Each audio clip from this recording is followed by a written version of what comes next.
If you're experiencing billing issues on Binance, follow these steps to resolve them effectively. This guide will help you navigate the process smoothly. Step 1. Identify the problem. Determine the specific billing issue you are facing.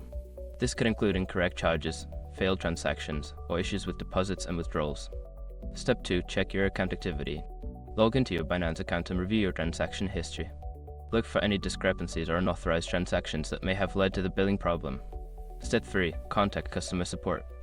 Visit the Binance support page and submit a ticket detailing your billing issue. Provide all relevant information, including screenshots if necessary, to help expedite the resolution process. Step 4. Follow up on your request. After submitting your support ticket, keep track of its status. If you do not receive a response within a reasonable time frame, follow up with customer support to ensure your issue is being addressed. Step 5. Review and update payment methods.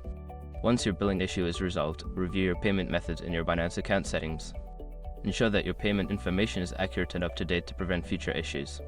By following these steps, you can effectively resolve billing problems on Binance. Always keep your account information secure and monitor your transactions regularly to avoid potential issues in the future.